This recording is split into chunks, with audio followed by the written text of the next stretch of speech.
Nandito ako sa Japan ngayon at titikim tayo ng Japanese convenience store snacks. Hulaan nyo kung saan ako pupunta, walang ganito sa Pilipinas. Grabe, the best talaga ang 7-Eleven sa Japan. Parang lahat ata ng gusto mong bilhin nandito na. Sobrang dami! Let's try this Ano kaya to? Mukha siya mochi. So, let's buy. May brulee sila guys Siyempre, add to cart. Parang sikat din to. Kainin natin guys, tara. Add to cart. Yakult ba to? Ang laki ng Yakult nila dito Add to cart. May Japanese Arigato. Tikman na natin. Una natin titikman itong pudding.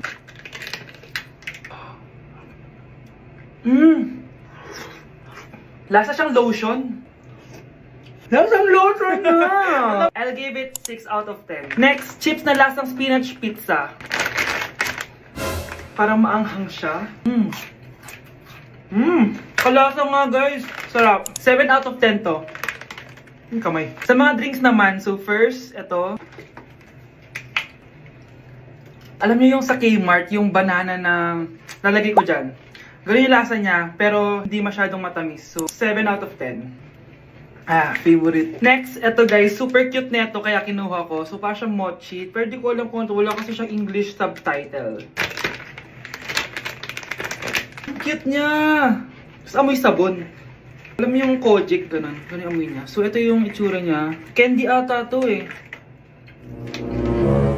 Para kang ngumunguya ng sabon. 3 out of 10 ka lang, be. Okay, next, itong Pringles na lasang chicken barbecue. Ba't may ganun? Amoy na natin. Amoy biryani.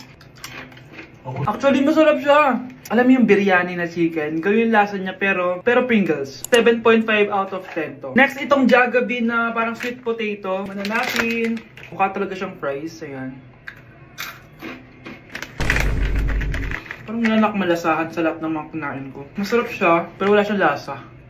So, Yan.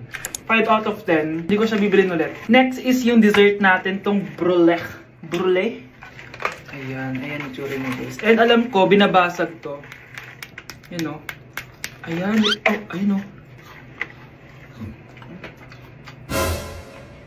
Ang tamis masyado. Tamis. Favorite niya to Okay, last natin is yung Yakult. Lasang Yakult. Mas marami lang. So yun lang naman, kung gusto nyo ng part 2, mag-rate pa ako ng ibang Japanese food dito. So comment lang kayo sa baba. Anak, sigurado ka na bang itutuloy mo yung pagpunta mo sa ibang bansa? Huwag ka na malungkot, Nay. Kailangan ko magtrabaho doon. Para sa inyo ni Kyle. Ate, mamimiss ka namin. Basta anak ha, palagi kang mag-iingat doon. Kapag inaabuso ka nila, tawagan mo lang ako. Ano ka ba, Nay? Think positive lang tayo, ha? Sige na, baka malate pa ako sa flight ko. Bye-bye na, mamimiss ko kayo. Bye, anak. Nay, tumatawag si ate. Talaga? Hello, anak. Kamusta ka na? Nay, nakuha ko na sweldo ko. Nagpadala pala ako sa inyo, ha? Kumain kayo sa labas. Salamat sa binigay mo, anak, ha? Okay ka lang ba? Kapag may problema ka, tumawag ka lang, ha? Opo, Nay. Mababait yung mga amo ko. Huwag ka mag-alala. Nay, may pinadala si ate, Nakamaleta pa. Surprise, Nay! Mga damit at sapatos yan para sa inyo. Siyempre, may chocolate din. Naku, anak, nag-abala ka pa. Pero salamat, ha? Sana inipon mo na lang yung pinanggas mo dito. Okay lang, Nay. Tinaasan nga nila yung sweldo ko kasi magaling daw ako maglinis ng bahay. Sige, anak, galingan mo palalo, ha? Wow, ang daming laman! Bakit di sumasagot si Scarlett? Baka busy. Anak, tumawag na ba ate mo? Ilang araw na siyang di tumatawag Nay, may tumatawag. Ay, salamat sa Diyos, tumawag na. Hello anak. Nay, may pinadala ulit sa ate. Ang bigat. Ano? Anong nawawala? Ano kaya naman nito? Hello? Hello?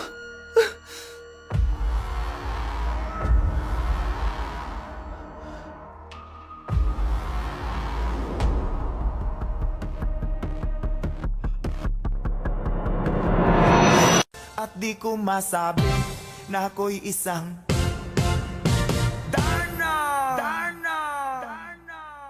Ang iniingat-ingatan ko, ang ugat, lawit at masal ko, na dinadago-dago ko pa sa tuwing kami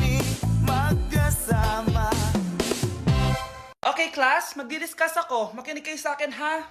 Oh, grabe, ang ganda ko talaga. Masaya na naman siya, oh. Manda ka sa akin. Ah, ma'am, di ba po bawal mag-makeup kapag oras ng klase? Si Scarlett kasi nagme-makeup po. Lu, pero pag ikaw pwede? Gusto. Ay, oo. Mamaya na yung makeup na yung Scarlett, ha? Makinig ka sa akin. Aw, di na siya makakapag-retouch. Okay, class. Dalawa ang naka-perfect sa exam natin. Si Cheska. Expect ko naman na perfect ako eh. At si Scarlett. Perfect din ako. Talagang nilalabanan ako ng babaeng to. Patingin na tas paper mo. Ma'am, di ba wrong spelling is wrong? Mali yung pneumonia niya, oh. Walang P sa una. Ha? Ay, oo nga. Kulang ng P. Hindi ka na perfect, Scarlett, ha? Ayan, ako na ulit ang highest dito sa klase. Kontrabida talaga tong si Samantha sa buhay ko. Bakit di nagre-reply yung jowa ko? Saan na ba yun? Tagal naman ni Scarlett. Saan na kaya yun?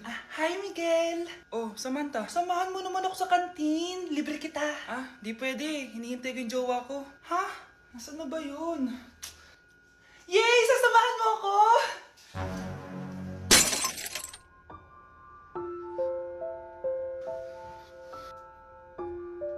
Ha? Wala naman ako sinabi! Scarlett? Mainis ka lang, dapat lang sa'yo. Lahat na lang kinukuha sa akin ni Samantha. Ibubunyag ko na yung sikreto ng pamilya niyo. Okay, class. Oh, Cheska. Buti pumasok ka pa. Ang dami mo na miss na quiz. Bagsak ka na sa akin. Nagbakasyon ako. Na-stress kasi ako sa'yo. Ang dami mo kasi pinapagawa. Aba, bakit? Hindi lang naman ikaw ang pinapagawan ko. Lahat kayo. Ano ka dito, prinsesa? Oo. Sa bahay namin, ako ang prinsesa. Kaya kayong lahat, sumunod kayo sa akin. Pumunta ka sa guidance office. Hindi po, ate. You go to the principal's office. Tandaan mo, kami ang nagpapasahod sa'yo, di ba? Ano nangyayari kay ma'am?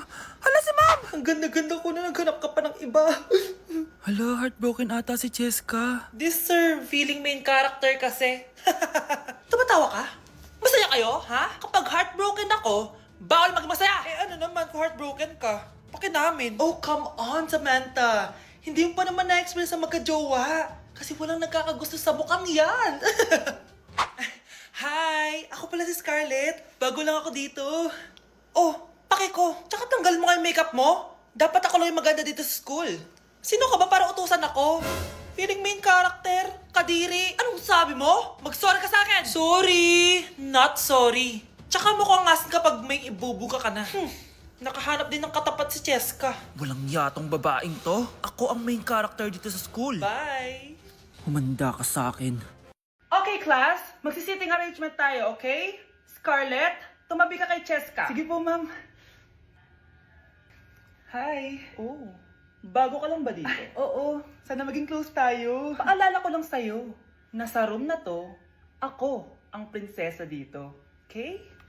I like your hair. It's giving squatter. Sa subdivision kasi namin, uso ang reband. Ew!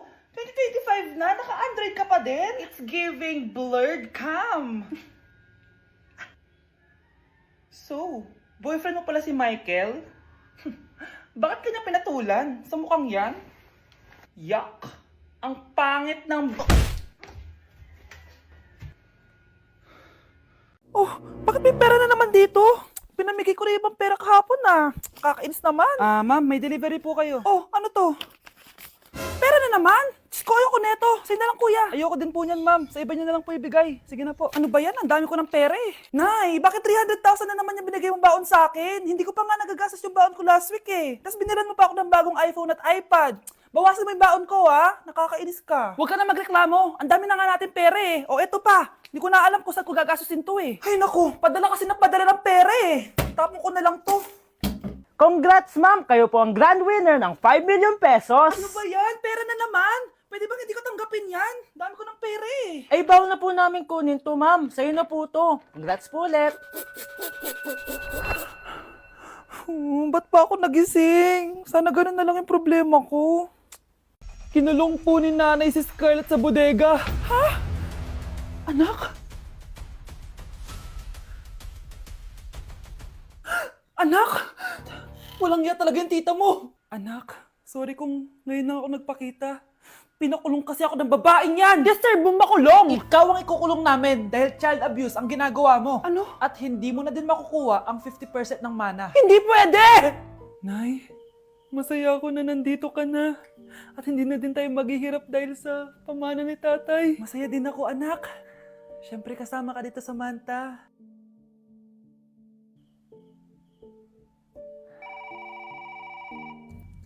Ano ba? Bakit tawag ka ng tawag, ha? Oo, wala silang kaalam-alam. Sige na, baka mahuli pa tayo. Sa wakas, sa atin na ang mana. Maghahati tayo dito. Palayasin mo na yung mga batang yun, ha? Ako bahala. Ang galing talaga natin magpanggap date. Mga anak, aalis na tayo dito sa bahay. Lilipat tayo sa mas malaking bahay. O eto, mga gamit nyo, inimpake ko na. Talaga, Nay? Scarlett, huwag kang maniwala dyan. Nagpapanggap lang yung nanay mo. Samantha, ano yung mga pinagsasabi mo? Magjowa sila ni attorney. Sinet up nila tayo. Ganyan ba ang ugali mo, Samantha? Kaparehas ng nanay mong sinungaling? Samantha, ano ba? Kung ayaw mo sumama, edi wag. Sige! Kung totoong anak mo talaga si Scarlett, saan at kailan mo siya ipinanganak? Ang dali naman yan. Edi sa Manila. Pinanganak ako sa ibang bansa. Hindi ikaw ang nanay ko. Ay, oo nga pala, sa ibang bansa pala. Sorry, nakalimutan ko. Ang dami namang drama. Total, nasa amin na ang mana. Umalis na kayong dalawa. Kung ayaw niyong pati kayo, ipakulong ko. Kung meron mang makukulong, kayong dalawa yon. Salamat sa pagtawag, Samantha. Inaaresto kita, attorney, sa kasong panloloko. Palpak ka talaga! Naisahan niyo ako ngayon, ha? Hindi pa ako tapos sa inyo. Talagang sinira mo yung sarili mo, attorney, para sa pera. At ang dami mo na palang naloko. Samantha, huwag na tayong maghiwalay, please. Oo, Scarlett. Dito lang ako palagi sa tabi mo. Kayong dalawa, mag-ingat kayo palagi, ha? Gamitin niyo na maayos sa pamana ng tatay niyo. Salamat po.